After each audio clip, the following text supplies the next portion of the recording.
second panel.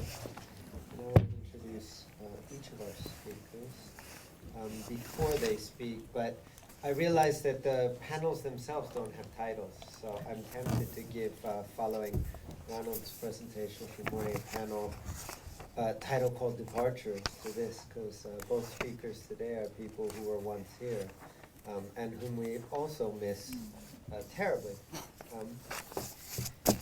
And who are here in different capacities. Karen Pinkus is professor of Italian and comparative literature at Cornell University. When I arrived here at USC in 2005, she was very much a part of this community, somebody who was moving between a variety of different fields, Italian literature and culture and cinema, as well as comparative literature and critical thought, exploring, expanding the contours of what we did here under the fantastical name of comparative literature, really one of the legacies of complet as a discipline, whereas a friend once told me, a European friend once said, complet in America is like the Salon de Réfugiés, the best and the worst all in one thing. And I think you do see the way in which every department defines its practice, its version of comparative literature differently, and I think Karen was so instrumental in really giving identity to the comparative literature and Italian programs here, and we do really miss her. She was already doing things at the kind of thresholds of what you might call a field, and I see that since her last Italian book, so to speak, was 2003, she has continued to publish increasingly strange and fantastical titles, which I love. Alchemical Mercury, A Theory of Ambivalence, which appeared in 2009, and Fuel, A Speculative Dictionary, which came out in 2016. Delighted to welcome back, and perhaps this will be one of the themes that will continue throughout, the moving to and from, so that the unilateral direction of departure will be complicated in such a way that it will always involve some kind of return, perpetual. Karen. Thank you. Thank you so much, Aaron and Natanya and Aki, for having me come back here. And I will also be giving a bit of a hodgepodge of ideas and impressions inspired by Peggy. I actually thought of a title for my talk. It's Prendre sa retraite, or The Retirement to Literature. So, prendre sa retraite, it's a very odd expression, beginning from the verb to take, and then the possessive sa, as if retirement is something that belongs to one, and only one, a personalized reward for having worked for a certain number of years, after which one retreats, as if from a battle. But where does she go? Pensioners may move to pensions, rooming houses, and pension, pension, can be found as a noun with the same valence as the ça of the French expression, and it also derives from the same root as prendre. So a proprietary payment or reward, and I think only in the 17th century does it come to mean a place. So everyone here has our proper rewards. But for me, the occasion of this symposium is not just for our honoree, but for all of us here, a reward of literature. So let me try to explain. With Peggy, we have learned how to survive, and perhaps even at times to thrive, in the modern university with literature. To have the courage to study literature, to take the reward of literature, to have earned it after years of service with an institution, means also to be able to engage with literature without fear or paranoia or justification of our division within the institution. And like others here, I have fought many battles alongside Peggy, and while the war has never officially been declared over, while foot soldiers and generals have changed, I would like to think that our retreat, or her retreat, is not one of submission, but in order to enjoy the spoils. So for more than a decade now, I have been primarily focused not on literary theory, but on a particular object, or if we wish to follow Tim Morton, a hyper-object of study, and that is climate change. Climate change, an issue, let us say, like maybe the death penalty, an issue that we might wave to those other divisions on the other side of the field, like a flag that they might recognize, that is, if we care to signal to them at all. Climate change, like the death penalty, is a big ticket issue that our colleagues in the social and hard sciences might even acknowledge demands acute cultural analysis, or at least awareness-raising art, as if literary study, because it has to do with aesthetics, could exercise that function, but not at first or not at all, by the logic of the university, through the study of literature. At least not as we probably understand it at its best and at our best. So, to be sure, I have read widely in that new popular genre, cli-fi. But with few exceptions, these are works of middlebrow fiction that fail to live up to the scale of what we are facing in their language, their structure, their lack of imagination beyond traditional forms of catastrophe or dystopia, a kind of writing, to put it in Derridian terms, that labors precisely to choke out and tamp down all difference. I should have probably started with a trigger warning. This is going to be a bit depressing. You know, it's like whenever my parents see me coming over to dinner now, they call me Dr. Doom. So there was a risk, although risk is certainly the wrong word, that I might turn my attention to climate change as a cultural problem, but more than anyone else, Peggy has helped me learn to love literature and keep worrying about climate change. More and more, and under increasing pressure to provide solutions and policy, as if literary studies were a softer or slightly more reflective version of behavioral psychology, or a more linguistically rigorous and historically inflected form of journalism, as if literary theory or deconstruction were itself a form of nihilism, the very opposite of the hope that is called for by the tyranny of a generalized common sense. In the face of all of this, I have retired more and more to literature, in the ambivalent context, as Peggy has described it, of, quote, the long-standing misunderstanding between the university as a project of knowledge and literature, that object about which no essential knowledge is possible. Well, there's nothing wrong, I suppose, about writing, thinking, and teaching climate change as an issue of crucial importance to the humanities, tied, say, to capitalism or uneven development or globalization.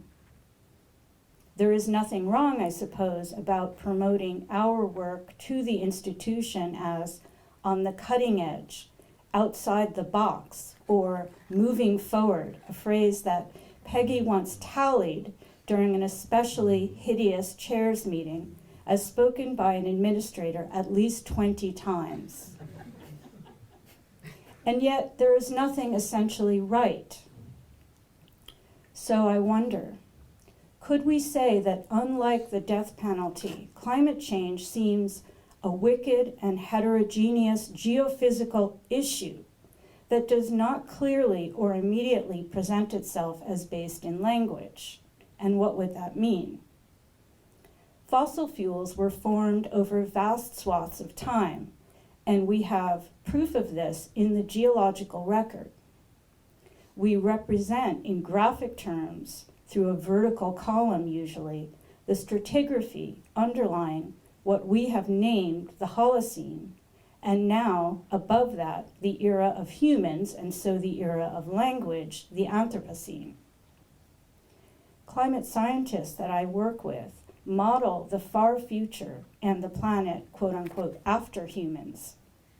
But inasmuch as this kind of work attempts to communicate something to us today, as cautionary tale or melancholic release or call to action, all such speculation takes place fatally, perhaps, in language. Perhaps fatally, the fantasy of any narrative that imagines a before, during, and after the human with a certain sense of satisfaction for the planet, as if that fantasy could, did, or will have occurred outside of language, is one posited with the same degree of bad faith that spurs those climate deniers, and by the way, there aren't any, only lobbyists for the fossil fuel industry, as it also spurs do-gooders who worry about their grandchildren and purchase hybrid cars. So with these thoughts in mind, I turn always more to literature, and now to a fictional character, a retiree, an engineer, Mr. Starr. Sitting in his comfortable lodgings, his pension, in Edinburgh, he receives a mysterious, unsigned letter summoning him to an old place of work, a coal mine in the north of Scotland, where a communication of an interesting nature will be made to him. He is called out of retirement to embark again on an adventure, like Odysseus, who cannot seem to remain retired in Ithaca with his wife for long before he is compelled to venture forth again, breaking the idealized circle of the Nostos. At least if we read the Odyssey beyond a certain threshold, and read it through the lens of later texts, for instance, through Dante's Odysseus, a figure doubly punished for a double fraud, perhaps for forcing his men out of retirement to one last adventure. So to be sure, I, a middle-aged female academic, writing in the age of 400 plus parts per million of CO2, I am far from the intended recipient of the missive that opens Jules Verne's 1877 novel, Les Indes Noires, The Black Indies, also known as The Child of the Cavern or The Underground City. Still, the conventions of the novel address me, calling me to take my place and to prepare for a fictive trip. In theory, I can access and lose myself in this narrative as easily as young boys reading it in French, serialized in Le Temps, or in illustrated bound book form a short while later. Before he leaves, Starr sends a message to his gentlemen's club to inform fellow members of his absence. And this detail will turn out to be important later in the novel because it will help spur the recovery effort when he goes missing in the subsurface. Oh, spoiler alert, by the way.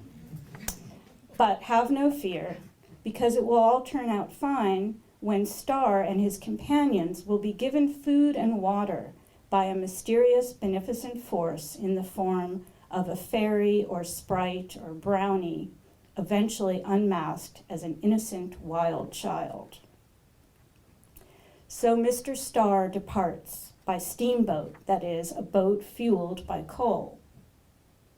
Encountering bad weather, he, or the narrator as they have become blended, finds it useful to interrupt the narrative to give background on the formation of coal.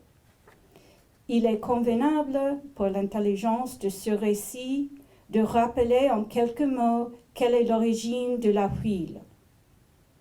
But what follows is not a few words, not quelques mots, but gloriously unfettered mansplaining, if we like.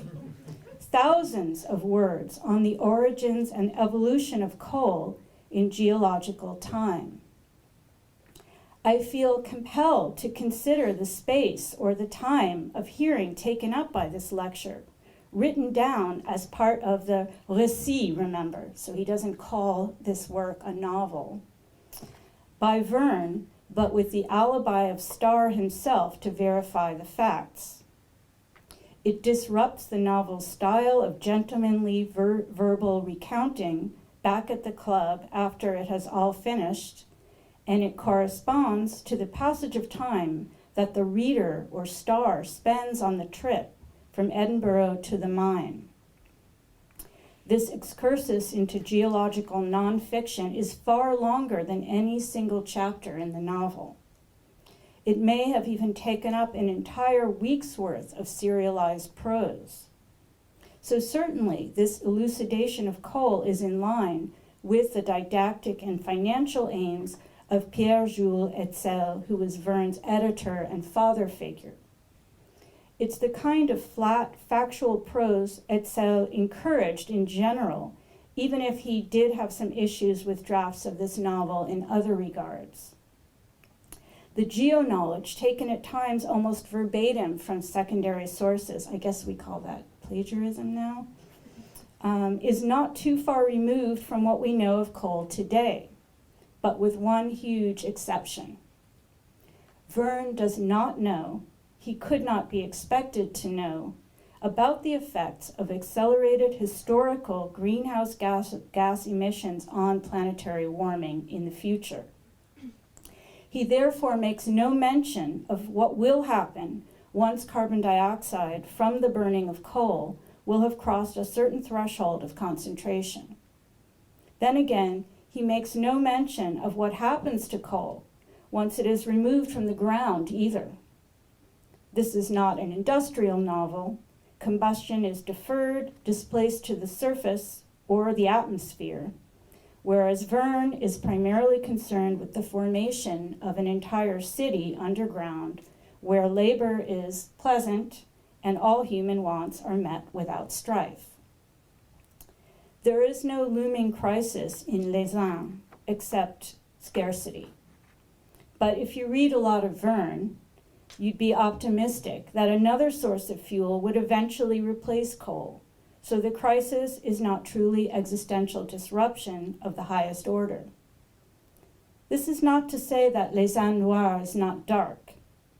A sense of melancholy creeps in from time to time, and there are some alarming characters, a mean-tempered old man, and a snowy owl, for example, try to thwart the progress of the miners.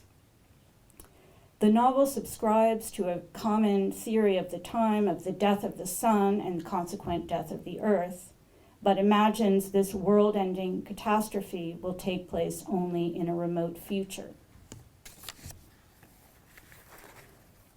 So after quelques mots, Starr arrives and greets the young Harry Ford, the son of a mining overman who has grown up underground.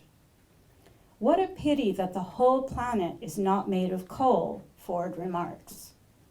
But then the engineer reminds him that without the non-flammable sandstone, limestone, and granite that make up most of the planet, others who would come later would have finished by burning their own globe. And I realize this is a bit disturbing to think about given what's going on outside. Les humains auraient fini par brûler leur globe. So I'm puzzled by the strange grammar of Harry Ford's query and Starr's response, both in the conditional past, as if the boy, the reader, could position himself in the future and look down on the networks of energy on Earth at some moment and imagine an alternative geological history. Compare this with the simple future deployed by engineer Cyrus Smith in Verne's 1874, The Mysterious Island. Smith tells us, one day our globe will come to an end, or rather, animal and vegetable life will no longer be possible because of an intense cooling that will take place. But perhaps there's no point in the grand scheme of things to make too much of verb tenses in a passage that has no particular force as far as the narrative or récit itself. But it almost seems as if Verne Starr can't speak directly, constitutively, about change in the past, whereas it is easier to posit global cooling in the deep future. So in the conditionality of the conversation of Les Uns, I cannot unhear a certain ambivalence, or I should say, I cannot unhear a certain ambivalence about the very coal that has been over-illuminated earlier. Coal subtends the Victorian novel, perhaps invisible, but powerfully embedded in language. But in Verne, its deep history is recounted on the very surface, almost as if to foreclose the possibility of its or better, subconscious effects. Verne seems to tell his readers not to worry about what goes on below, because it's all happening here and now. And if there is if there is a below, it's just a mirror of the surface anyway. So if the or subconscious has already been colonized, and for Verne, this is, of course, a very positive term. It essentially means the triumph of science. If the subconscious or the unconscious has already been colonized, it is no longer a threat to rise up and intrude on the surface, or my surface. Yet the or the subconscious, by definition, is that which resists. So I am left in a double bind, right here and right now.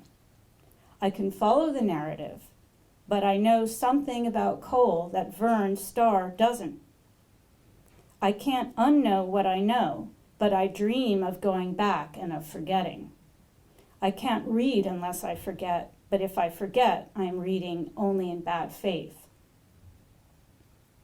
Before I knew what I know now, in my own past, I would have expected that I would have come back to the club and sit near a warm fire as Starr Verne told the story of his adventure to other men.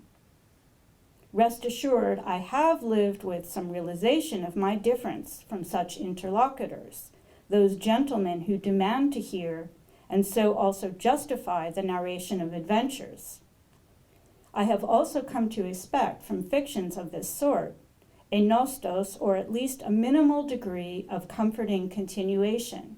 And now, today, that is no longer possible, for me at least, most days. What of Verne's journey to the center of the earth, narrated in the first person? So there is no suspense. We know that the narrator returns because he is narrating the fiction. Just as we already know, or knew, that a 16th century Icelandic alchemist/geographer who also made the journey to the center of the earth returned, since he left clues for those who would follow in his footsteps. We don't actually need the first person, though, since the narrator, the protagonist, and the author, whatever differences might separate them, are always already of a piece. Or what of Conan Doyle's Lost World, which begins at least 3 times, first with a poem, and I'm afraid this is not quite as moving or as beautiful as the poem we read earlier this morning, but here it is. I have wrought my simple plan. If I give 1 hour of joy to the boy who's half a man, or the man who's half a boy. But if boys as men, or men as boys, are the only ones reading the book, why include this poem to them at all? Certainly, it's not a poem addressed to me, or to me and Peggy. And then, before we finally begin to read the narrative, we read a disavowal. Mr. E.D. Malone desires to state that both the injunction for restraint and the libel action have been withdrawn unreservedly by Professor G.E. Challenger, who, being satisfied that no criticism or comment in this book is meant in an offensive spirit, has guaranteed that he will place no impediment to its publication and circulation. But if there is an injunction to writing and then this was removed. Why bother prefacing the narrative with it? Then these elements that precede the narration are followed by a framing story in which the entire narrative is put forward and then recounted, only to be alibied once again. So this is another one of these narratives which are about gentlemen who are essentially retired, setting off to make new explorations and then returning. And so the whole question of the return and of writing and the question of what the retirement is bound up in it. But I would suggest that what we are facing, although filled with local variants of uncertainty, is an unfathomable level of disruption. If we think about it, that is, we will have to question the very logic of a certain narrative that includes, say, a period of work followed by a period of adjustment called retirement, based perhaps for us on financial models developed by previous generations of savings a certain percentage of income in our own accounts, invested in what we are told are our own choices, blends of financial instruments with our own tolerances for risk, and with a certain idea of how much we will need for the period after. Our investments are private, especially in a private university like this one. They are a solitary affair, even though Peggy and I share the same financial advisor, assuming autonomy to take her own decisions. Perhaps some of you have tried these online algorithms that allow you to plug in variables such as the amount you want to spend, your debts, and your savings. The software called a Monte Carlo program runs thousands of different scenarios in the flash of an eye and yields the relative probability that you will have enough money to make it to the end. Actuarially, of course. Yet that software, I think, has not been updated to include accelerated concentrations of greenhouse gases or degrees of warming or fossil fuel peaking in the developed world or solar radiation management or carbon dioxide removal, and so forth. So, to end on a slightly happier note, friendships, as much as one can generalize, the best friendships are also a conversation in and with literature that sustains us. And this is the very best we can hope for, and it is actually everything. So yeah, if you want to set up my, I have a clip to show in the background as I'm concluding. Would you like it on now? Yeah, you can put it now. There's no sound, so. The battles fought together within the institution, on and with literature, on and with theory, as certain institutions would define us by these terms, or these terms would be used to close off certain futures, as Peggy articulates with crystalline brilliance in the division of literature. So here is PK to KP and KP to PK. Some of you here have known Peggy longer than I have. Don't look at my footwear, please. It was just chateau casual day.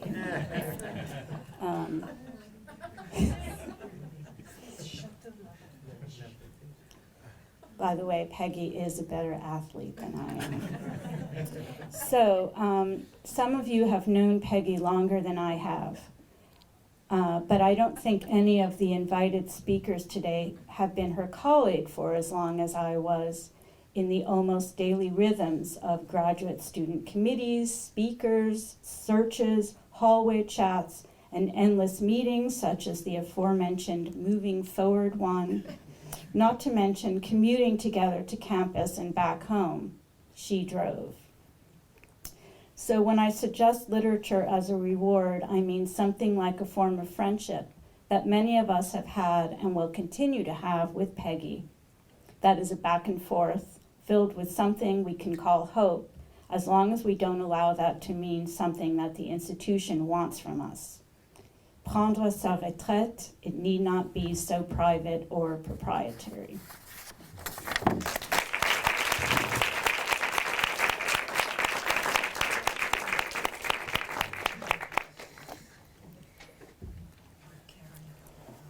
And I suggested before the panel that the very notion of departure should be coupled with the notion of return and returns. I think we reached the kind of the proper figure of the ping pong.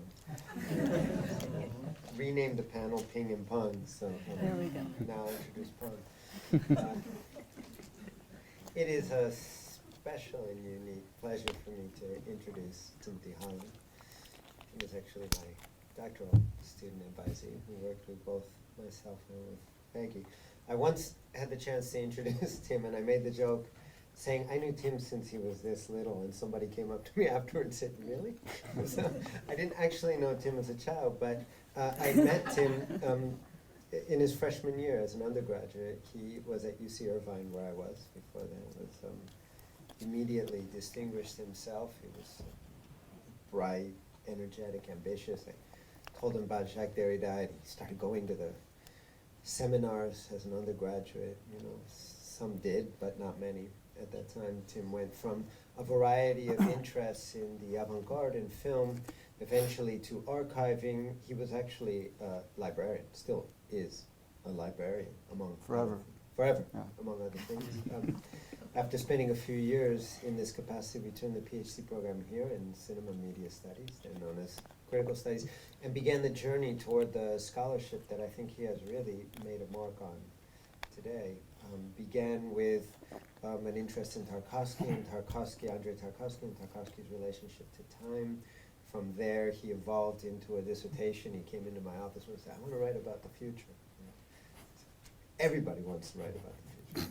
And from there, it began to, he started this very deep engagement with Derrida's work in particular, and then found Peggy, and Peggy took him on and became a tremendous mentor for him. And I remember at one point asking Tim, how far are you going to go with this? Next thing I know, he's in Paris. He's been there for a couple of years, really made that decision to commit to the language and to the work.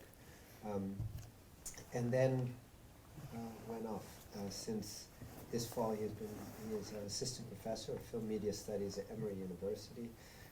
He is also one of the editors of Discourse. He began initially as a managing editor, and then sort of really, again, just excelled in ways that make me very, very proud. So I'm very happy to welcome back two of my friends and colleagues and people whose work I admire very much. And now we'll hear from Tim. Thank you, Aki. That was very, very nice.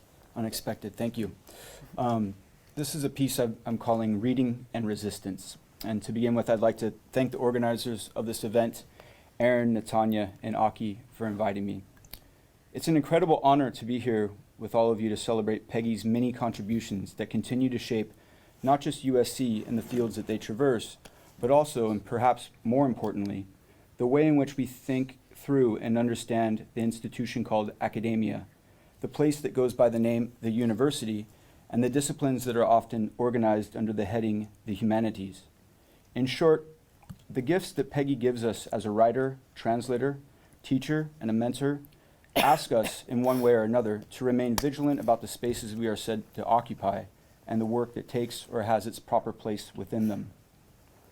Since 2010, when I first approached her about a directed reading on deconstruction and the visual arts, Peggy has tirelessly provided support, generosity, and guidance, creating along the way an incalculable debt that I'm only beginning to understand.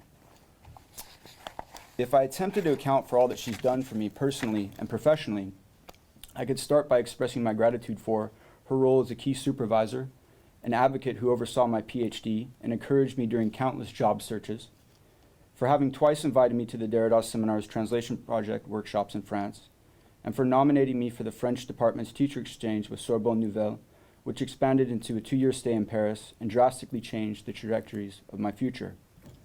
But that would merely scratch the surface.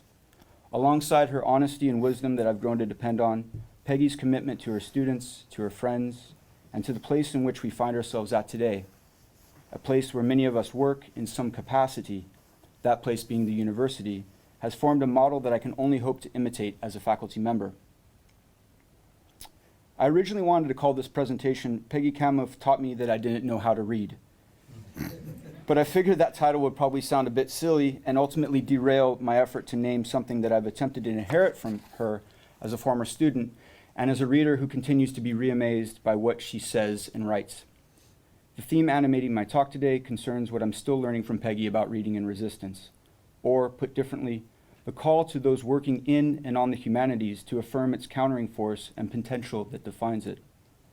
This call, as I hear it, after and through Peggy, demands that those aligned with what might be called theory in general, and deconstruction in particular, respond by not only reading the world that they find themselves in and with, but also by connecting that world to their work, while engaging one that is not yet, a world to come that today remains virtual but not simply unreal, a world that could take place tomorrow, to borrow from the extended title of Jacques Derrida's essay, The University Without Condition.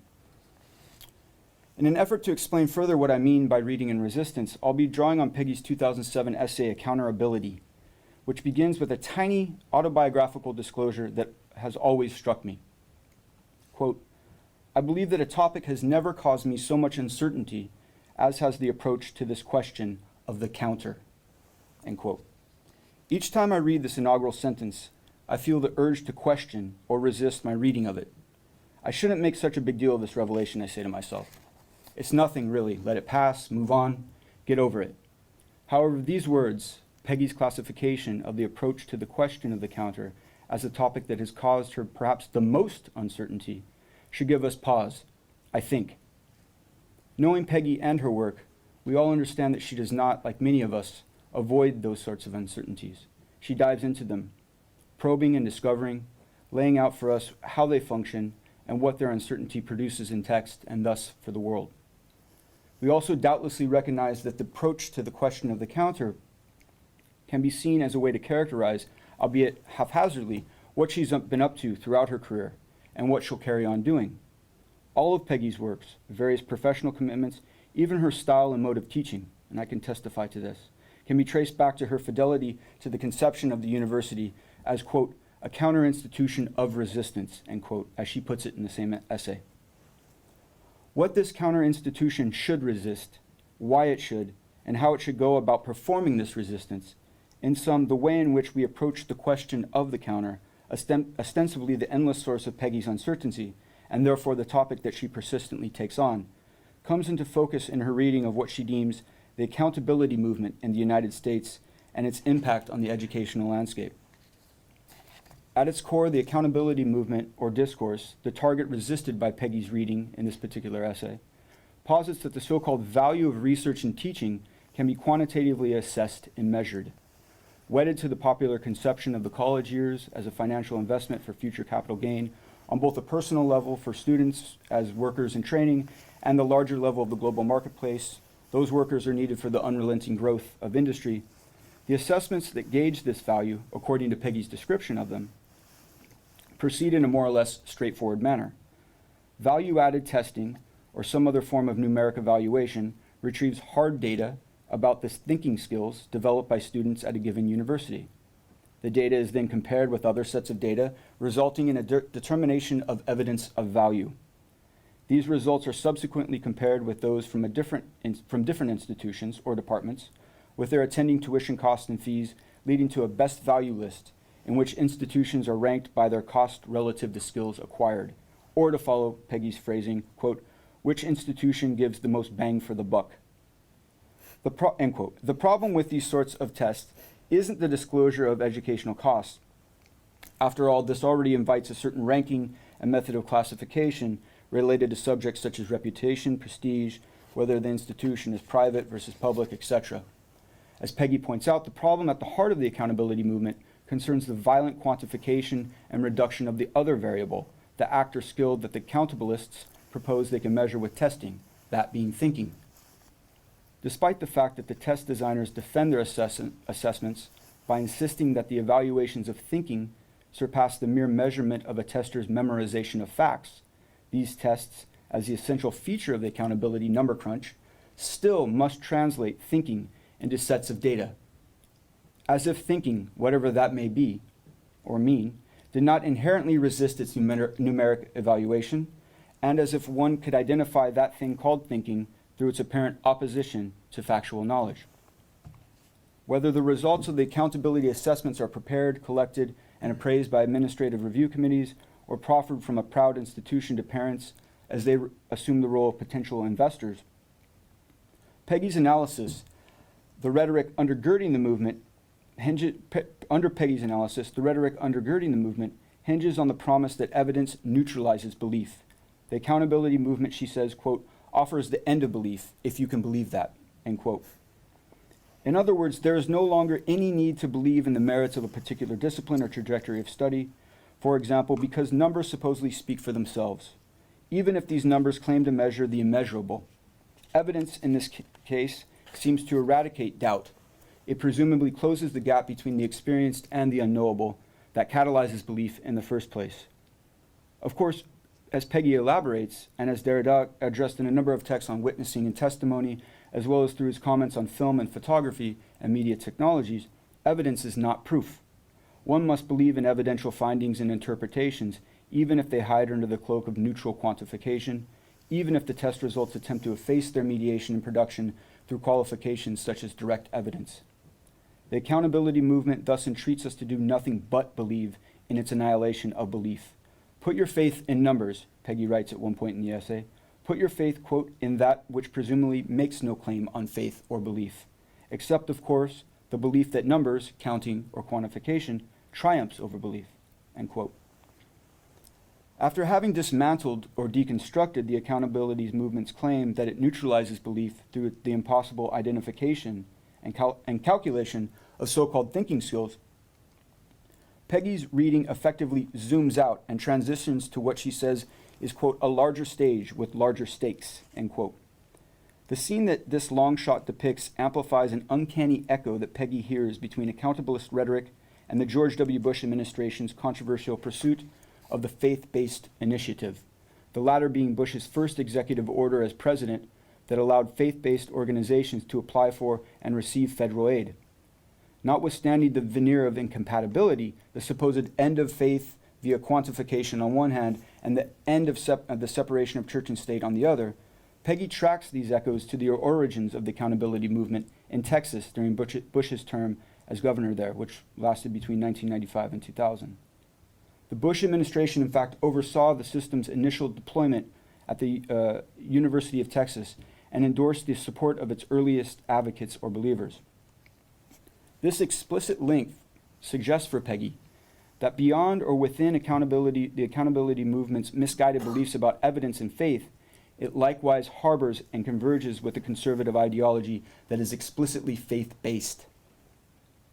Many of those who share and promote these beliefs also hold that faith-based institutions, namely politically conservative and Christian, merit a more pronounced public role, which in turn necessitates that they place their crosshairs on what Peggy calls, quote, the faith-neutral policies of public agencies, including those with purview over education in general, higher education in particular, end quote.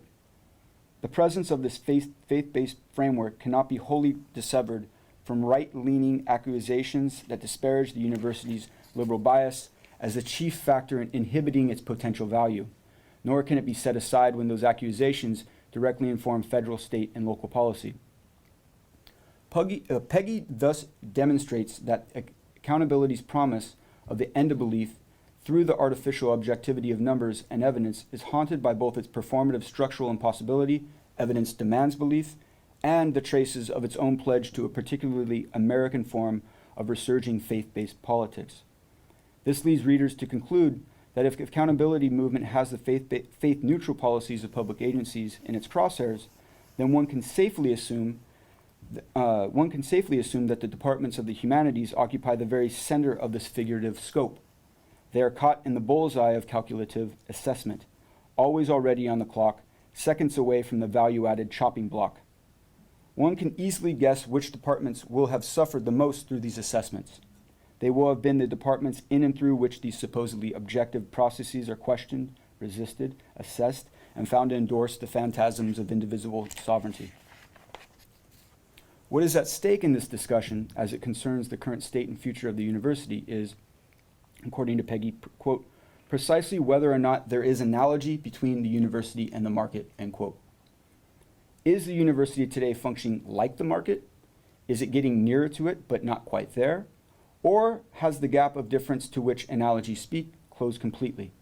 If there remains a gap, if analogy is still possible, then there exists a space of resistance, possibility, potential, a space to read otherwise, and it is exactly this space that Peggy affirms and contests not only with this essay, but throughout her works and those to come.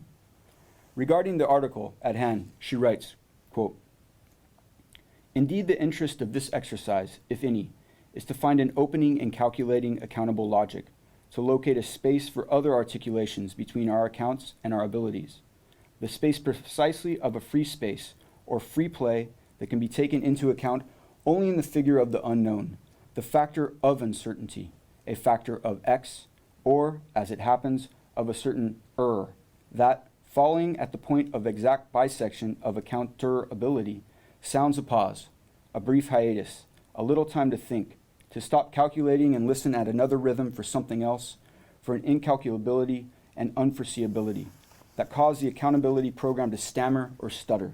Account-ability. What one would be attempting to configure thereby is, if it needs to be said, not the space of a word or of word play, but rather the premises of a counter-practice to the numeric evaluation that assumes a prevailing place in public discourse, as if it went without saying, as if it were self-evident, and therefore irresistible in its logic, a counter-institution of resistance to the irresistible logic of accountability. That is the virtual space I will try to conjure in the space remaining, end quote. Accountability thus names the capacity to resist the computational force of accountability, as well as the market's drive to saturate every remaining gap or space, such as the one hypothetically provided by the university. Given their view of the university as a business that sells degrees, the accountabilists self-assuredly justify their methods of regulation and assessment. For them, this institution must be held accountable through means proper to the marketplace because it is there as one business among others.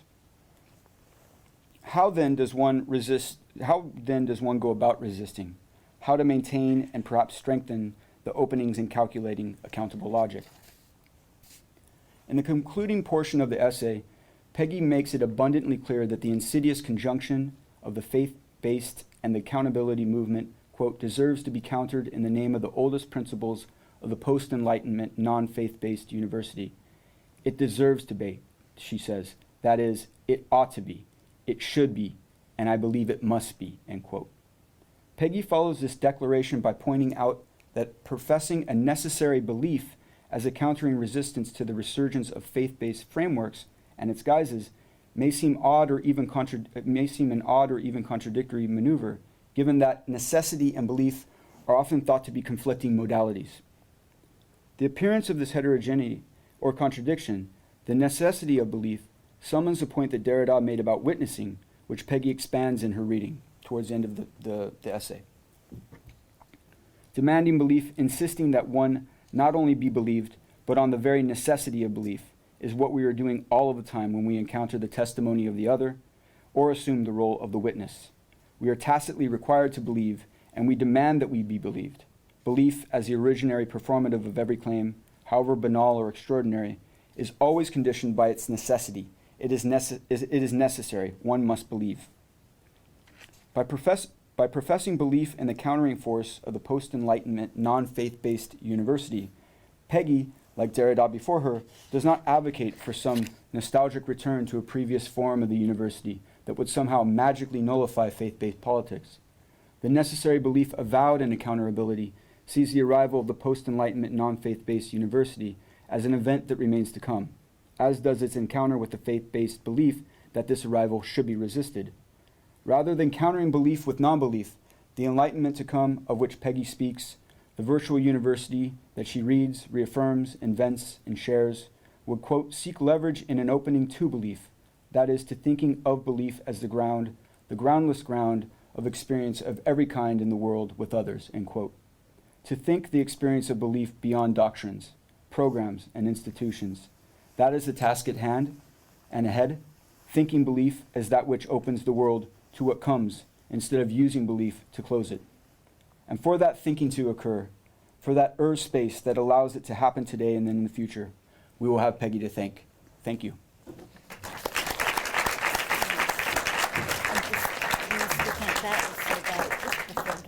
Right, I know. That was what I was thinking when I was writing. Thank you both. Rich presentation. I would like to open it up for questions, but first perhaps give Peggy a chance to respond to anything. Did she know that? I don't know. Did she know she was going to have to respond? What? If she knew she was going to have to respond, she might not have showed up. Right. She has to work with it. It's no Thank you both. That was a lot of fun, despite Dr. Doom's doom. Karen, it was really gratifying to hear you talk once again about literary texts, which you do so well, and I always learn from you. I mean, especially this corpus that you've opened up. I mean, not that people have stopped reading Jules Verne, but you've reinvigorated these old texts in so many ways. I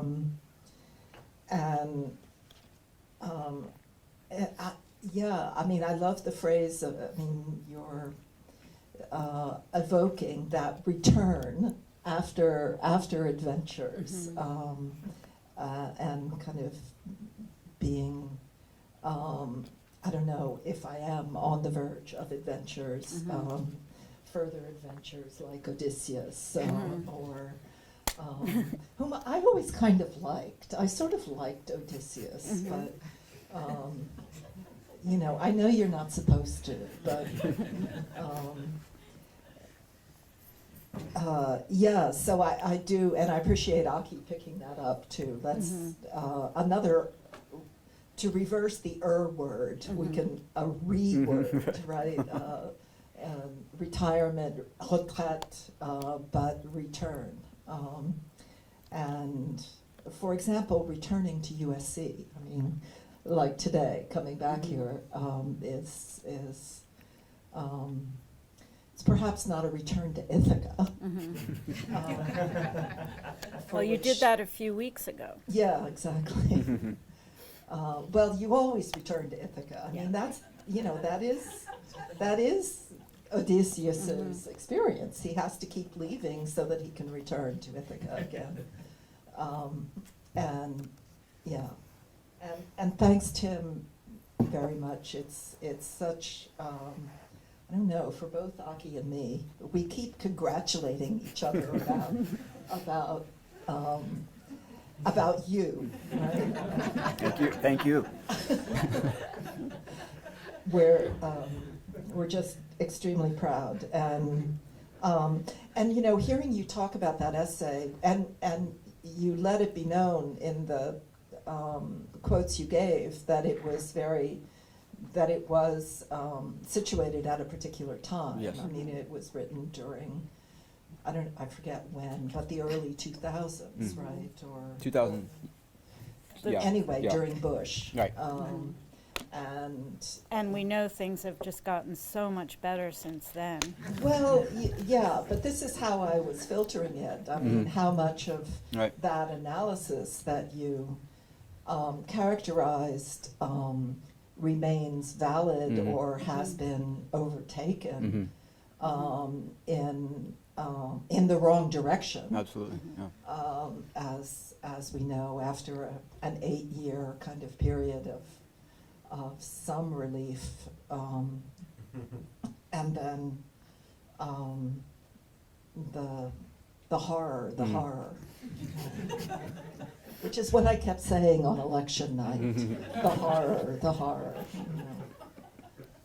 Thinking of Conrad. So I don't know what you think. I mean, given that you are now on the firing line, Right, yeah. and I've retreated Yeah. from that firing line, and you're right at the beginning of it, and there are many here who are kind of beginning their careers as well, or about to begin their careers as well. And I would hate to have our conversation be like Dr. Doom for the university or the humanities or literature studies in particular. I mean, I don't believe that, to talk about belief. And your evidence, Tim, but there's a lot of evidence in the room that we do not need to despair, nor should we. But it's getting tougher and tougher, isn't it? Yep, absolutely. Yep, no doubt.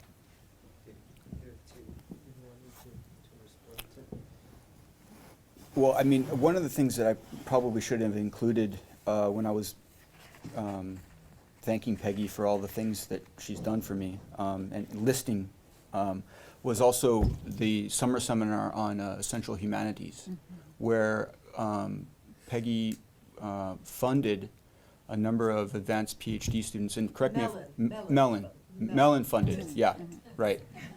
Peggy paid us out of her own bank account to come. I got paid. Right. Mellon funded it, but Peggy, you had to apply, and Peggy read applications and so forth. And that was the first time for me, at least in an academic setting, I know that I was able to sort of make a direct link between the work that I was sort of doing and maybe struggling with at that moment. And we talked a lot about this, to a sort of thinking about why some of those avenues might have been closed down and so forth. And so I continually go back to the work that we produce in there. And it wasn't a sort of doomsday event. No. It was very affirming. But it also prepared, I think, scholars ahead of me and behind me for that world and the realities of it. And I'm very thankful for that. So this is a sort of testament to some of those things that I'm still, working through. Absolutely. Yeah, that was great.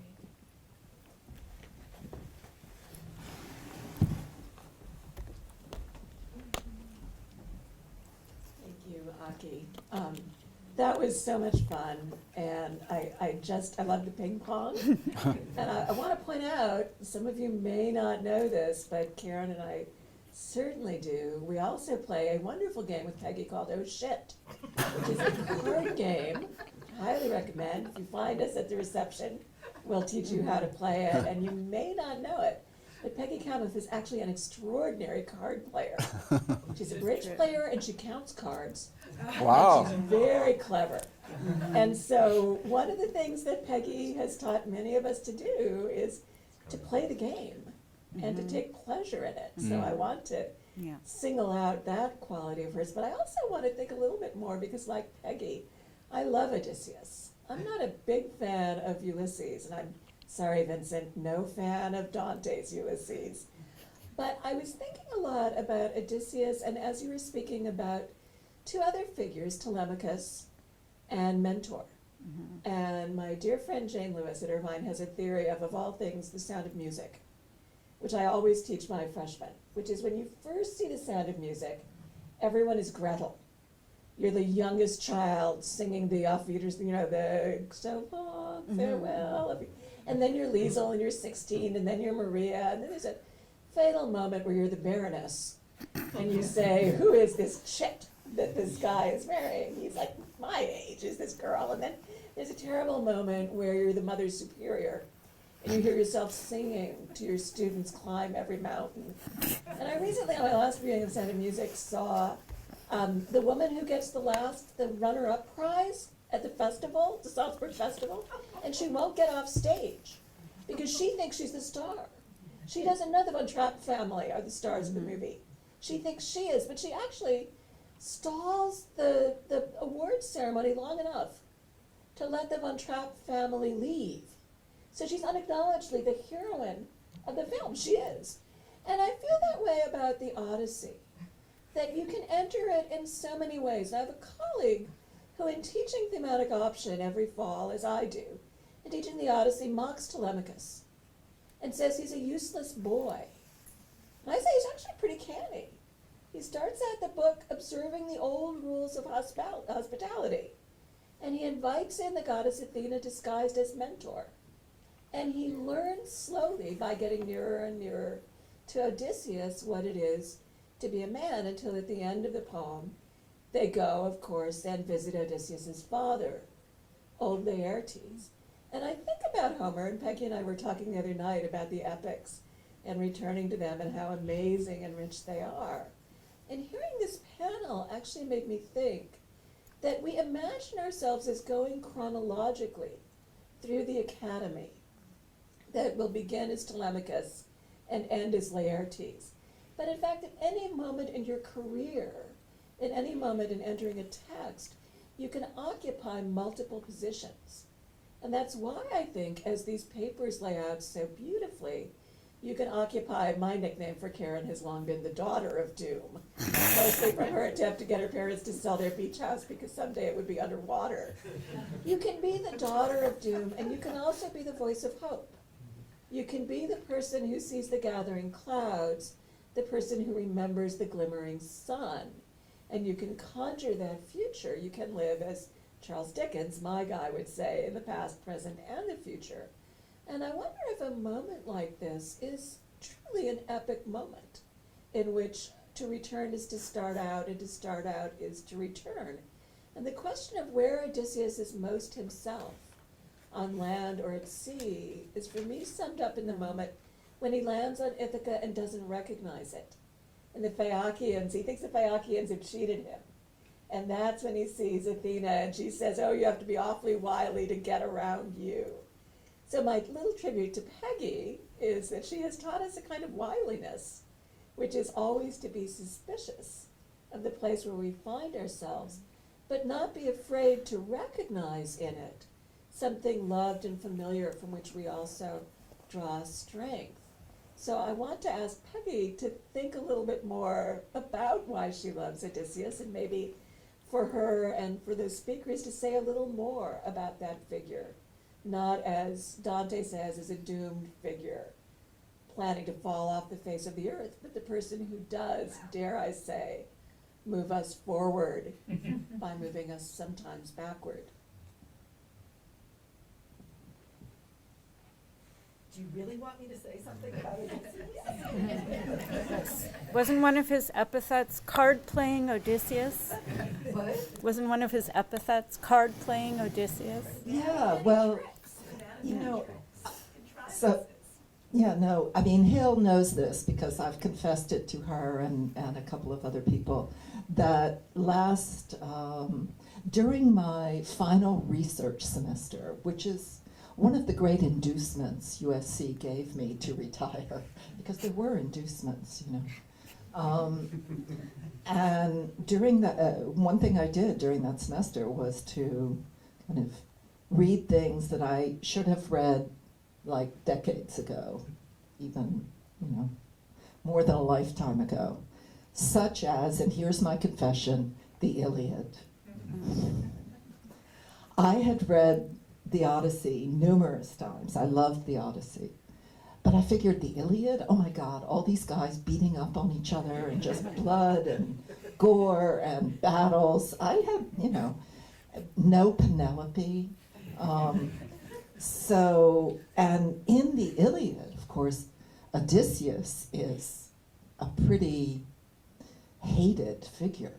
I mean, unlike in the Odyssey where he's the hero, but in the Iliad, he's the crafty, double-faced,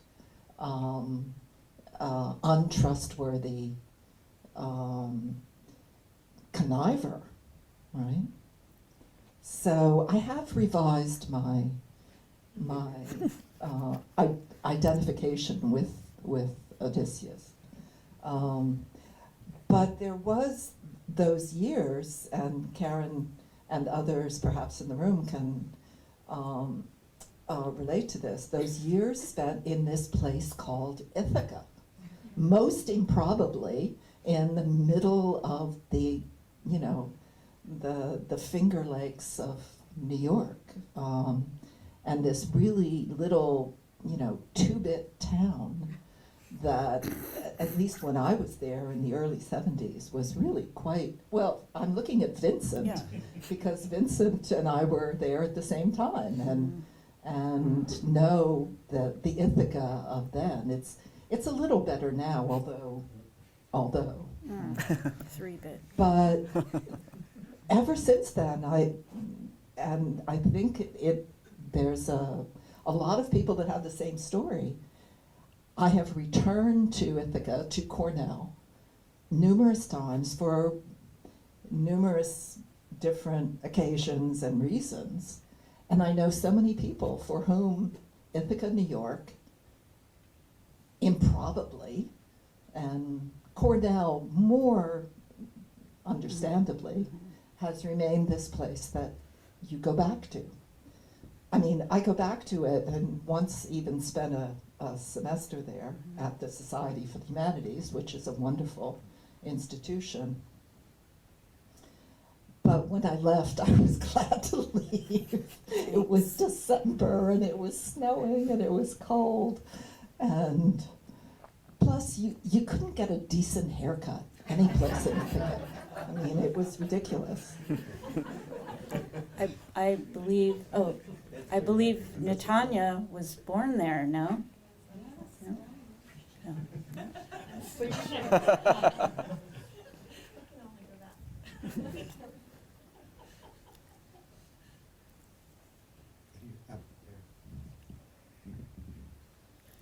Thanks to both of you. That was wonderful. I wanted to say something about Dr. Doom. I think she just delivered us good news, which is that since the world is ending, we actually have plenty of money for retirement, right? Wasn't that the lesson of the? Because as that gap narrows.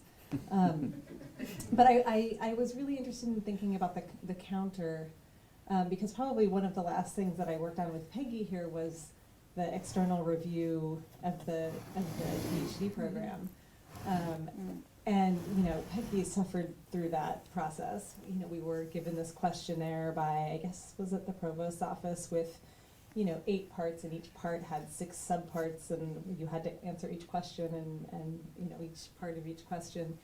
And there was sort of this kind of unforgiving, I don't know, I just watched Peggy kind of, on the one hand, refuse to do what they were asking, right? I will not answer part 7B. At the same time, the document that you ended up producing was this extremely affirmative, strong, smart document, in the same way that I think, you know, we were talking about earlier about the creation of the PhD program, right? Sort of under these adverse conditions, you know, you responded. The counter was something that was quite affirmative, but absolutely on your own terms. In other words, still keeping kind of the work of thinking at the center, and just not giving in on that. So just want to say about that. I just want to say that was not single-handed. I mean, Karen was involved, Hillary was involved, many people in the room, Natanya, Pani, there were a lot of people involved in creating that program. There's no question, no, I tried to indicate that in my remarks, that there were many allies and many moving pieces. Remembering that time, I think, you know, that it was sort of like the tanks were lined up outside of Taper. We had a Van Deen who was excited to just bulldoze the humanities as much as possible, consolidate everything into kind of a single unit, as it were, and through it was like a Jedi mind trick, you know, it was like this. And the dean left thinking he got what he wanted, when in fact we produced, I think, a PhD program that is really, really taking advantage of the resources here, and has really continued to attract phenomenal students. And I think, you know, these are the kinds of anxieties, and when I mentioned the distress, you know, we have meetings and somebody accidentally utters the word, "What about the replacement for Peggy?" And you're struck right away by the impossibility of even that phrase, right? Even in a very practical material sense, the minute you say replacement, then you're already in the realm of it's a void. Any more comments about anything? Haircuts, Greek classics, ping pong or other Olympic sports, card games? What I- CSLC bridge tournament Yeah. about to take form. So that we can sort of generally stay on time, what I'll propose then is that we take a break. We didn't actually have one built into the program. We should have coffee arriving, if not already there, very shortly. So why don't I propose that we break for 10 minutes so that we can resume. Thanks. Thank you to both our panelists.